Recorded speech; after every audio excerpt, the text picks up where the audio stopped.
ଆଜ୍ଞା ମୋ ନା ରାଘବ ଜାନି ଆଜ୍ଞା ମୁଣ୍ଡିମାଲ ମୋର ଘର ଇଚ୍ଛାପୁର ପଞ୍ଚାୟତ। ମୁଁ ଆମ ଦିଦି ଘରେ ଯାଇଥିଲି 10ଟା ବେଳେ ଯାଇଥିଲୁ ଆଉ ଖାଇ ପିଇକିରି ଆସିଲୁ ଫେରିଲା ବେଳେ ମାନେ ଏଇଟା 3ଟା 50 ସମୟରେ ଫେରିଲା ବେଳେ ଦୁଇଟା ହେଲମେଟ ପିନ୍ଧିଲେ ବଡ ଗାଡି ଧରିଥିଲେ ଆମକୁ ଓଭରଟେକ୍ କରିକି ନାଇକି ବ୍ୟାଗ ଗୋଟେ ଧରିଥିଲୁ ଏଇଟା ବ୍ୟାଗ ଧରିଥିଲୁ ଆଜ୍ଞା ପଛଆଡେ ଧରିଥିଲେ ସେ ଆଉ ମୁଁ ଗାଡି ଚଲଉଥିଲି ସେତେବେଳେ ନାଇକି ହଠାତ୍ ସେମାନେ ଝିକି ଠାଣି ନେଇଗଲେ ଆଜ୍ଞା ତଳେ ପଡିଗଲେ ଭୟ ଲାଗୁଛି ଆଜ୍ଞା ଏବେ କୁଆଡେ ବାହାରିବା ପାଇଁ ବି ଆମ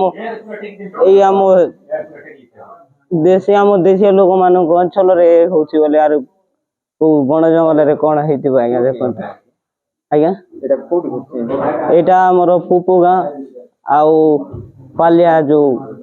ଛକ ଅଛି ଆଜ୍ଞା ଏଇ ପାବର ବେଲି ଛକ ସେଇ ସ୍ଥାନରେ ଆମେ ସେ ବଡନୀ ରାସ୍ତା ଦେଇକିରି ଏପଟେ ଆସିଥିଲୁ ପୁପୁ ଗାଁରେ ସେମାନେ ମଧ୍ୟ ସେପଟରୁ ଆସିଥିଲେ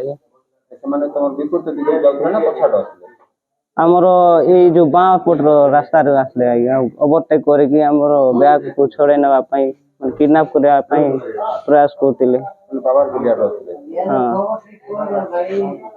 ବଡ ଗାଡିଟେ ଥିଲା ମୁଁ ନମ୍ବରଟା ଚିହ୍ନି ପାରିଲି ନାହିଁ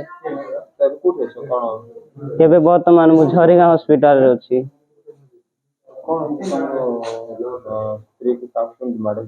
ମାଡ ତ ବହୁତ ହେଇଛି ହାତରେ ହେଇଛି ଆଜ୍ଞା